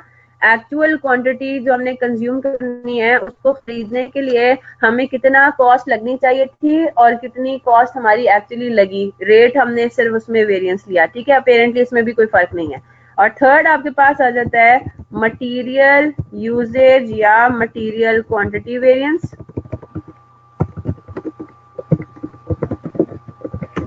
ठीक है, तीसरा आपके पास आ गया मटेरियल यूजेज या मटेरियल क्वांटिटी वेरिएंस। इसके फॉर्मूले में देखते हैं कि कोई फर्क है या नहीं।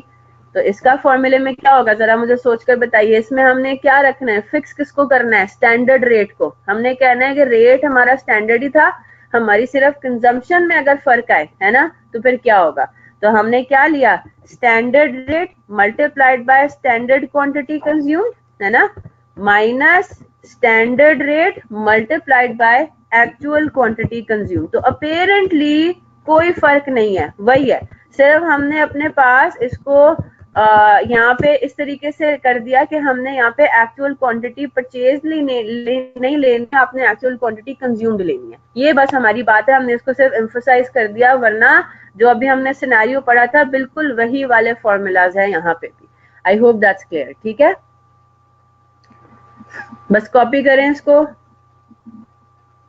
इसको भी फिर हम इसका मतलब है डिस्कस करने की ऐसा जरूरत नहीं है। पॉइंट सिर्फ ये है कि आपने एक्चुअल क्वांटिटी कंज्यूम्ड में इस्तेमाल करना है, क्वांटिटी परचेज को नहीं बल्कि क्वांटिटी कंज्यूम्ड को। AQ में आपने AQ कंज्यूम्ड लेना है, दैट्स इट, ठीक है।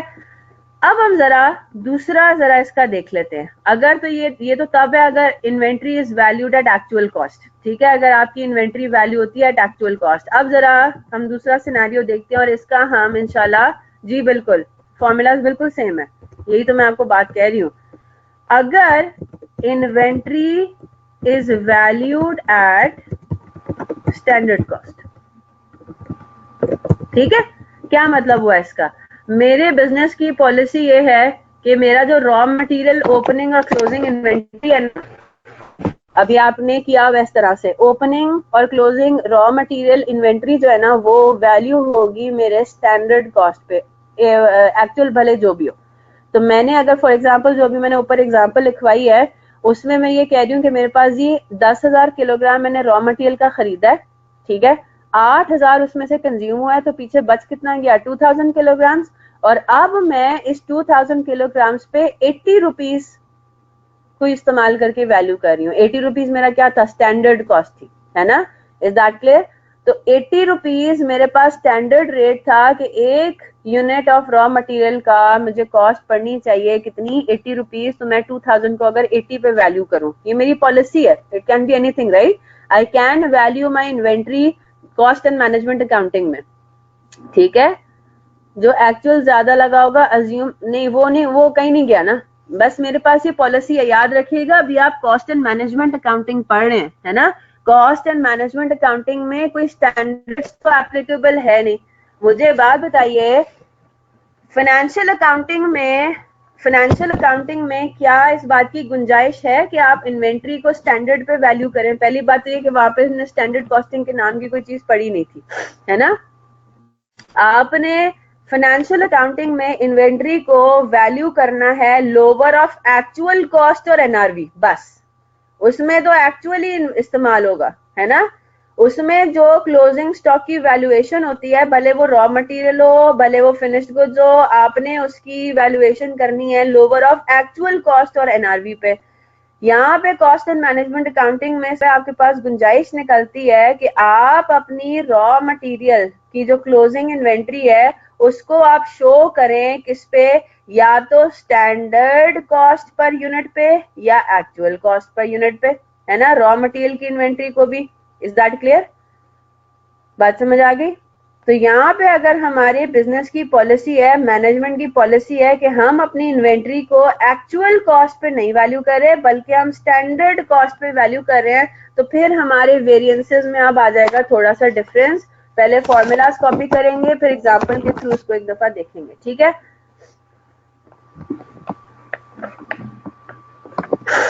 चलें जी, हमारे पास क्या सिनेरियो है? सबसे पहला टोटल, है ना, डायरेक्ट।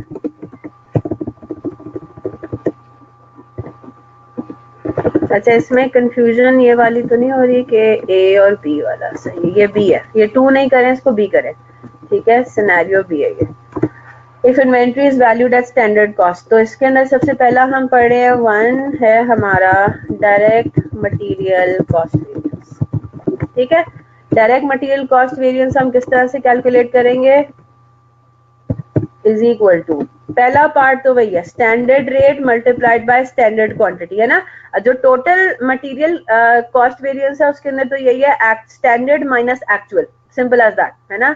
सब चीजें पहले वाले ब्रैकेट में स्टैंडर्ड लेनी है, सेकंड वाले ब्रैकेट में सब चीजें एक्चुअल लेनी है, कोई स्यापा ही नहीं है, कोई मसला ही नहीं है। लेकिन अब यहाँ पे हमारे पास थोड़ा सा फॉर्मूला डिफरेंट हो जाएगा। ये हमने जरा बड़े वाले ब्रैकेट आपने पहले लगाना है, बड़े वाला ब्रैकेट,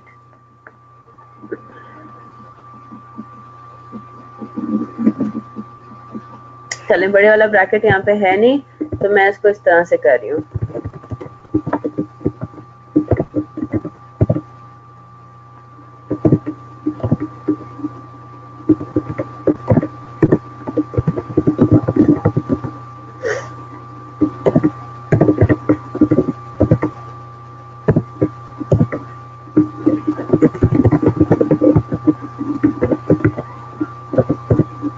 हाँ जी, क्या समझ में आया? कॉपी करें इसको जरा कॉपी कीजिए, फिर हम जरा इसको समझते हैं कि क्या चीज है। और से जरा कॉपी कीजिएगा। SC, AC, AQ, SQ, इन सब का जरा ख्याल रखना पड़ेगा आपको।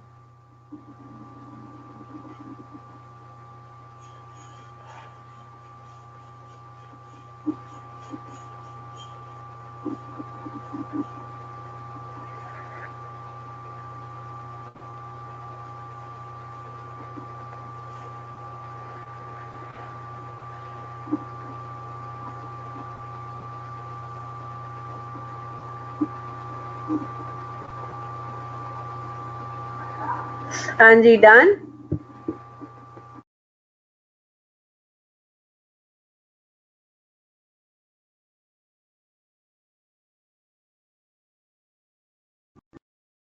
अच्छा जी, अब जरा हम इस फिगर को देखते हैं।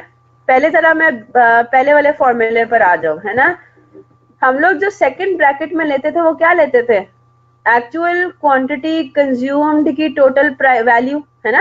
Actual quantity consumed multiplied by actual rate, यानी कि टोटल जो डायरेक्ट मटेरियल आपने एक्चुअली कंज्यूम किया होता है उसकी अमाउंट लेते हैं। अगर आप देखो तो इस वाले फॉर्मूले में भी एग्जैक्टली वही है, वही वाला फॉर्मूला नहीं इस्तेमाल किया हुआ। डायरेक्ट मटेरियल कंज्यूम्ड का फॉर्मूला क्या बनता है? Opening stock of raw material plus purchases minus closing stock of raw material.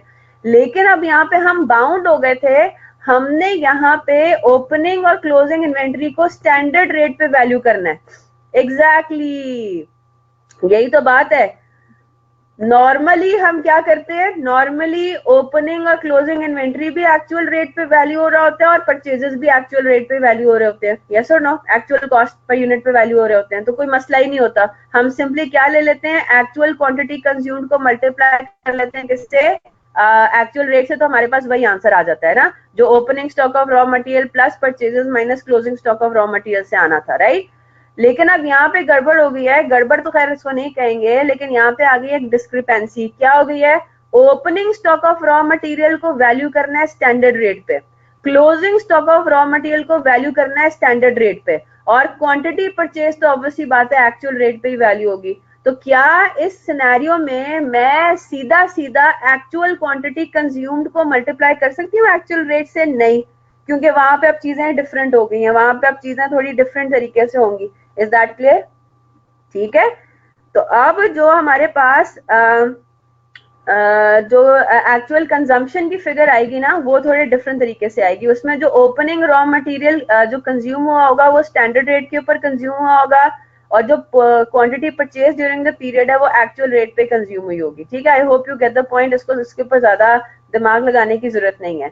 तो वट एवर द केसेस, ये जो सेकेंड ब्रैकेट में हमने छोटी छोटी वर्किंग्स अंदर की हुई हैं, ये सारी मिला के एक्चुअली आपको एक किस्म का एक्चुअल कंजम्पशन ही बता रही है।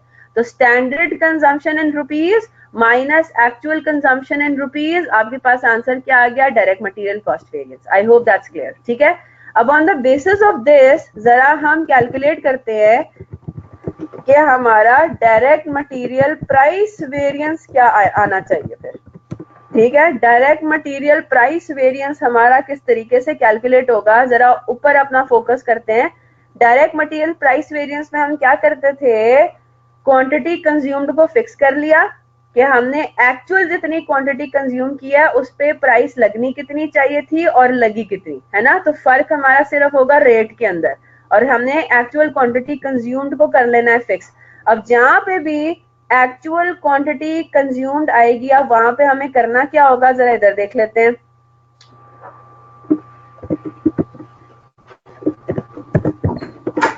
अब हम यहाँ पे एक्चुअल क्वांटिटी परचेज्ड लेंगे। ठीक है, हम क्या कहेंगे? क्या स्टैंडर्ड रेट लगा हमें लगना, हमारे पास कितनी कॉस्ट आनी चाहिए थी स्टैंडर्ड रेट पर यूनिट को अप्लाई करके to purchase your actual quantity. अब यहाँ पे कंज्यूम्ड नहीं लेना, यहाँ पे परचेज लेना है। माइनस क्या होगा? Actual quantity purchase as it is होगा।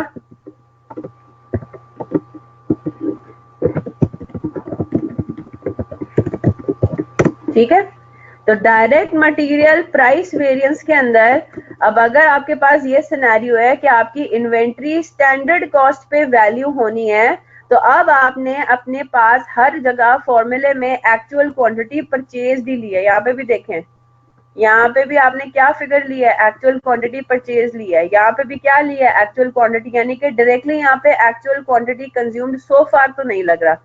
लगेगा कहाँ पे, वो लगेगा हमारे आखिरी वेरिएंस में, डायरेक्ट मटेरियल यूजेज वेरिएंस।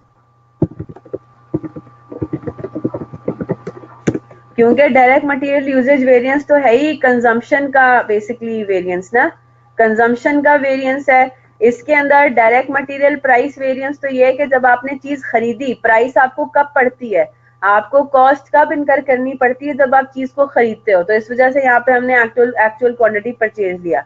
अब यहाँ पे क्योंकि डायरेक्ट मटेरियल यूजेज वेरिएंस तो रिलेट ही कंजम्पशन से करता है, तो यहाँ पे हम एक्चुअल क्वांटिटी परचेज से क्या करेंगे, एक्चुअल क्वांटिटी परचेज से हमारा कोई काम नहीं होगा। हम अब किस तरीके से अपना काम करेंगे, हमने डायरेक्ट मटेरियल यूजेज में कंजम्पशन के दरमियान डिफरेंसेस निकालने हैं। तो याद है ना, रेट हम स्टैंडर्ड इस्तेमाल करते हैं, रेट हम हर जगह स्टैंडर्ड इस्तेमाल करेंगे, और जो कंजम्पशन है उसके अंदर हमारे पास वेरिएंस आएगा। Is that clear?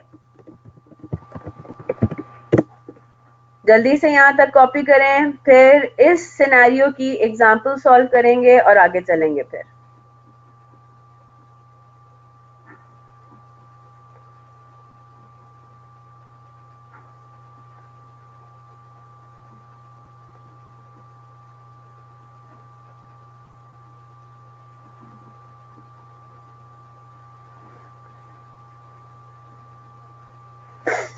चलें जी, डन।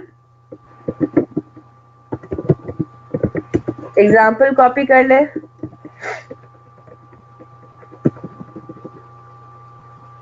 नहीं जनाब, एग्जाम्पल यहीं पे करेंगे।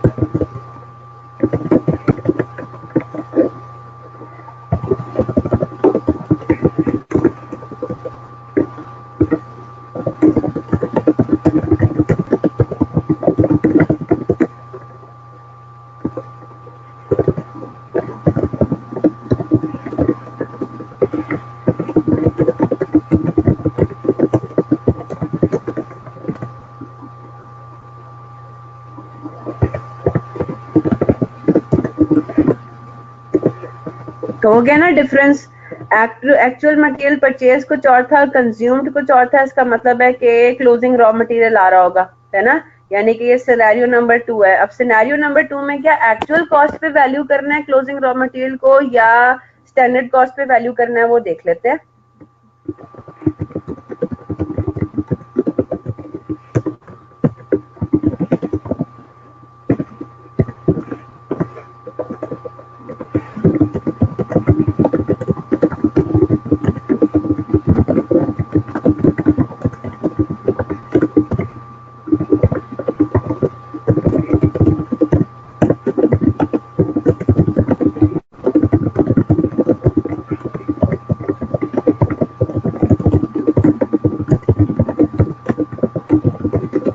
जल्दी से कॉपी करें, फिर आगे चलते हैं।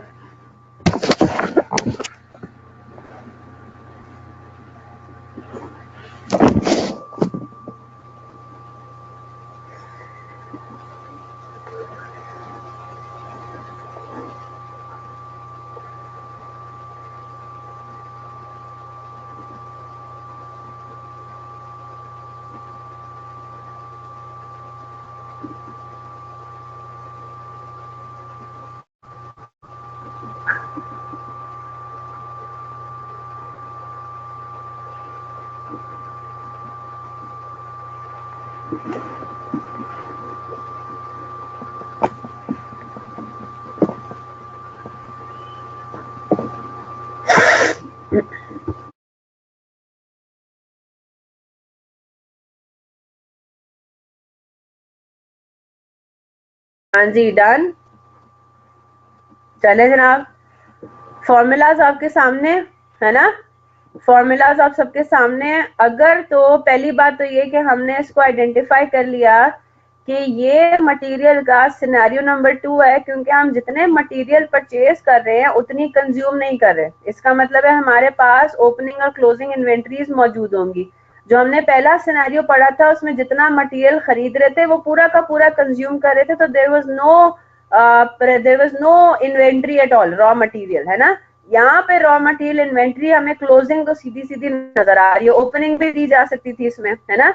तो इसका मतलब ये हुआ कि ये पहली बात तो हमने क्लिक कर दी, हमें क्लिक कर गई कि ये सिनेरियो नंबर 2 है। सिनेरियो नंबर 2 को आपको दोनों केसेस में की तरह सॉल्व करना है। अगर तो inventory is valued at standard cost, अगर inventory is valued at actual cost. Standard cost के थ्रू मैं आपको सॉल्व करवाऊंगी, एक्चुअल कॉस्ट वाला आपका होम असाइनमेंट होगा along with two more in fact home assignments, ठीक है। तो इन्वेंट्री अगर वैल्यू की जाती है एट स्टैंडर्ड कॉस्ट, अब हम कोशिश ये करेंगे कि हम अपनी मेमोरी से फॉर्मूलेज को निकाल के, अभी तो आप अपने सामने रखें, जो मैं आपको होम असाइनमेंट्स दूंगी वो आपने फिर किस तरीके से करना है वो मैं आपको बताऊंगी, आपको उससे फॉर्मूलाज भी इंशाल्लाह याद हो जाएंगे, ठीक है। तो सबसे पहला तो डायरेक्ट मटेरियल कॉस्ट वेरिएंस आ गया, टोटल जो हमारे पास आना था, है ना। तो डायरेक्ट मटेरियल कॉस्ट वेरिएंस के अंदर हमें किस बात का था, हमने कहा कि भाई टोटल स्टैंडर्ड कॉस्ट क्या है वो तो हमें पता लग जाएगी। किस तरीके से, 7000 यूनिट्स को मैन्युफैक्चर करने के लिए at the rate of 4 kilogram per unit total material consume कितना होना चाहिए था, ये हमने कैलकुलेट कर लिया, है ना। यहाँ तक बात क्लियर हो गई। ये तो हमारा हो गया SQ मल्टीप्लाइड बाय, इसको हमने किससे मल्टीप्लाई कर दिया, 11 से। तो ये तो हमारा पहला एरिया हमारा फुलफिल हो गया कि टोटल स्टैंडर्ड मतलब डायरेक्ट मटेरियल कंज्यूम्ड होना कितना चाहिए था, 7000 यूनिट्स को मैन्युफैक्चर करने के लिए। अब हमने इसको माइनस करना है किससे, एक्चुअल डायरेक्ट मटेरियल कंज्यूम्ड से। और हमने इस बात का ख्याल रखना है कि ओपनिंग और क्लोजिंग इन्वेंट्री जो है वो स्टैंडर्ड कॉस्ट पे वैल्यू होनी है, यही मेन मसला है हमारा। तो हम ये नहीं कर सकते कि एक्चुअल मटेरियल कंज्यूम्ड को सीधा सीधा मल्टीप्लाइड कर दें 10 से, है ना। वजह क्या है, क्योंकि आपके सारा का सारा मटेरियल कंज्यूम्ड 10 किलोग्राम से मल्टीप्लाई नहीं होना, उनमें से कुछ ऐसा है, मतलब बेसिकली कॉम्बिनेशन है ना, बिल्कुल फीफो की तरह आप समझ लो, है ना। ओपनिंग रॉ मटेरियल 11 किलोग्राम पर वैल्यू होना था, जो क्लोजिंग रॉ मटेरियल है वो भी 11 किलोग्राम रुपी पर किलोग्राम पे वैल्यू होना है, और बीच की कुछ फिगर जो है वो आपकी 10 रुपीज पर वैल्यू होनी है। तो इसका मतलब है यहाँ पे हमें थोड़ी वर्किंग करनी पड़ेगी। ओपनिंग फिनिश गुड तो, ओपनिंग रॉ मटेरियल तो कोई है ही नहीं, है ना। ओपनिंग रॉ मटेरियल तो कोई नहीं है, तो मैं इसको भले ना भी लिखूं, I hope you get the point, there is no opening raw material. चले जी, हमारे पास एक्चुअल परचेजेस कितनी थी, 29,400 multiplied by what, actual rate आपका 10 है ना। तो ये मैंने क्या सॉल्व कर लिया, opening stock of raw material which is 0 plus purchases value होनी है एक्चुअल पे, minus closing stock of raw material multiplied by standard rate. जल्दी से मुझे कैलकुलेट करके बताइए क्लोजिंग रॉ मटेरियल मेरा कितना है। बेटा ओपनिंग स्टॉक तो है ही नहीं ना रॉ मटेरियल का, यही तो बात है। और अगर उन्होंने ओपनिंग स्टॉक सिर्फ दिया होता रॉ मटेरियल का और स्टैंडर्ड पिछले साल का कोई ना दिया होता तो हम 11 ही अज्यूम करते, ठीक है। अगर आपको पिछले साल का कोई स्टैंडर्ड नहीं दिया हुआ, इसका मतलब पिछले साल भी 11 ही था, वरना आपकी बात बिल्कुल ठीक है, स्टैंडर्ड नॉर्मली एनुअली रिवाइज होते हैं, ठीक है ना। अच्छा जी, कितना है आपके पास क्लोजिंग स्टॉक रॉ मटेरियल का, 29,400 यूनिट्स आपने खरीदे थे, 28,500 किलोग्राम इस्तेमाल किए, तो 900 पीछे बच गए। 900 को वैल्यू करना है 11 पे, आई होप दैट्स क्लियर, ठीक है। तो आपके पास एक्चुअल कंजम्पशन, क्योंकि हमारी पॉलिसी है मुनीबा, ये पॉलिसी है कि इन्वेंट्री को आपने स्टैंडर्ड कॉस्ट पे वैल्यू करना है, दैट्स इट। इसका कोई और जवाब नहीं है। कॉस्ट एंड मैनेजमेंट अकाउंटिंग में इसकी गुंजाइश बनती है कि आप इन्वेंट्री को स्टैंडर्ड कॉस्ट पे वैल्यू करो if you are using standard costing, ठीक है, एक्चुअल पे ना वैल्यू करो। चले जी, हो जाएगा सॉल्व। तो ये जो ब्रैकेट है, ये जो पूरा ब्रैकेट हमने सॉल्व किया, ये हमारे पास आ गया actual quantity, actual material consumed, है ना, in rupees. Actual material consumed in rupees, ये हो गया स्टैंडर्ड कंजम्पशन इन रुपीज, दोनों का डिफरेंस क्या आ जाएगा, डायरेक्ट मटेरियल कॉस्ट वेरिएंस। जल्दी से कैलकुलेट करके बताएं। पहले आपने इस वाले ब्रैकेट को सॉल्व करना है, ठीक है, पहले आपने इस वाले ब्रैकेट को सॉल्व करना है। तो क्या हो जाएगा 29,400 multiplied by 10, this whole amount minus 900 into 11, ये आ जाएगा 284,100, और आपने फिर इसको 7,000 इंटू 4 इंटू 11, तो क्या आंसर आ रहा है 23,900। डिसीजन मेकिंग के लिए बचे, मुझे ये बात बताइए ये पॉजिटिव है नेगेटिव है?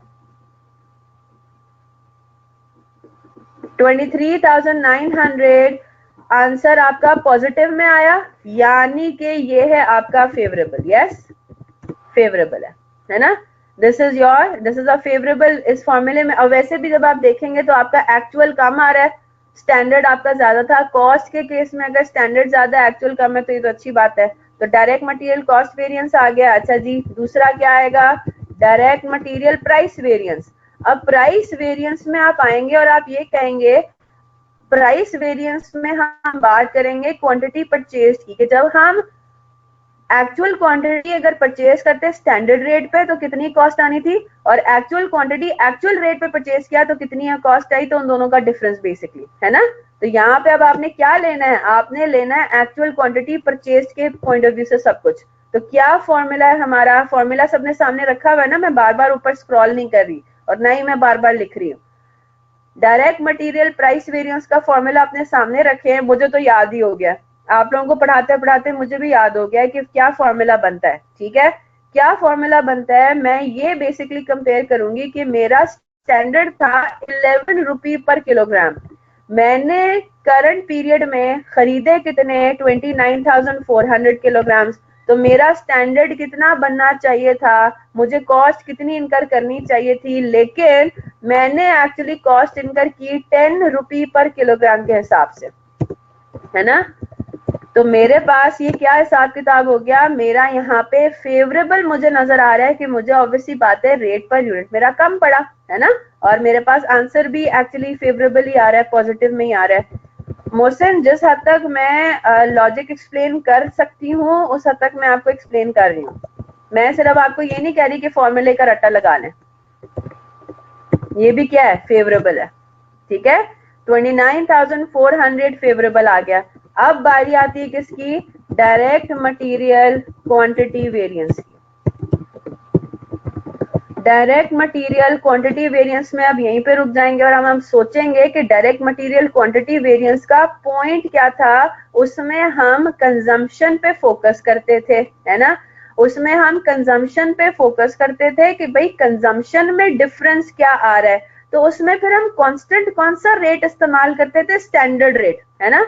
उसमें हम कहते थे कि रेट हमारा वही पड़ा जो हमने बजट किया था, अपना स्टैंडर्ड रखा हुआ था। अगर हम अपनी कंजम्पशन सिर्फ लें, कौन सी?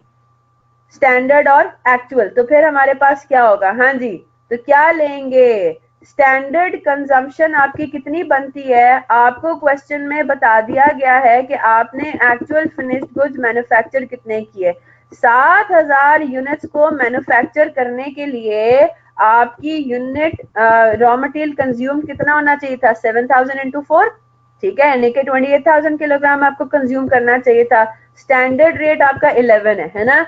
आपने एक्चुअली कंज्यूम कितना किया? 28,500। आपको यहाँ पे नजर आ रहा है कि यहाँ पे थोड़ा सा एडवर्स है, हमें 28,000 किलोग्राम रॉ मटेरियल के इस्तेमाल करने चाहिए थे, आपने इस्तेमाल किए 28,500, वही at the rate of 11, standard rate आपने इस्तेमाल किया। तो यहाँ पे आपको नजर आ रहा है कि जी यहाँ पे हमें थोड़ा सा एडवर्स सिनेरियो नजर आ रहा है। तो 7,000 इंटू 4 इंटू 11 माइनस 28,500 इंटू 11, तो ये आपके पास आ गया नेगेटिव आंसर आ गया 5,500 का। आप जरा चेक कर सकते हैं ना कि आपने सही कैलकुलेशंस की या नहीं की।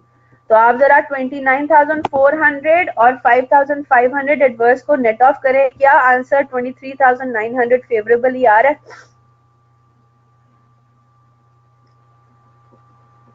तो इसका मतलब है आपने सारा काम ठीक किया। होम असाइनमेंट नोट कर लें।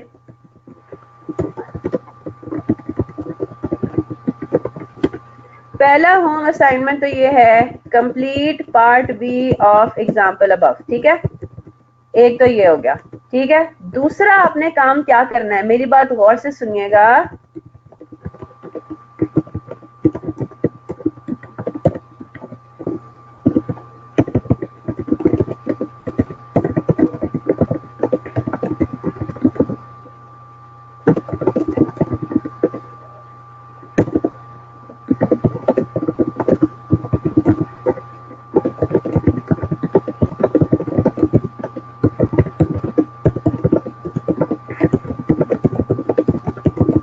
हाँ जी, क्या समझ आया?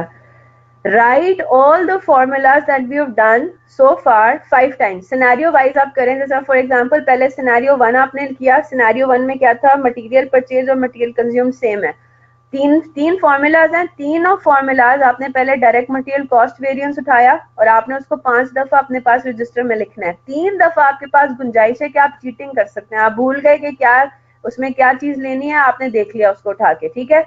लेकिन जो 2 दफा आप करेंगे, या चलें 2 दफा आप चीटिंग कर लें, 3 दफा जो आप करेंगे वो आपने अपनी मेमोरी से खुद सोच के समझ के लॉजिक से उसको लिखना है। Is that clear? और भी होम असाइनमेंट्स हैं, रुक जाएं जरा। क्लास वर्क नंबर 3 और क्लास वर्क नंबर नहीं 4 तो नहीं है, ठीक है। और इसके अलावा क्लास वर्क नंबर 3 आपने करना है, ठीक है। एग्जाम्पल है स्टार लॉन मैन्युफैक्चरिंग की, हम इंशाल्लाह कल देखेंगे, ठीक है। और तीसरा आपका होम असाइनमेंट है class work number 3, pack handbook.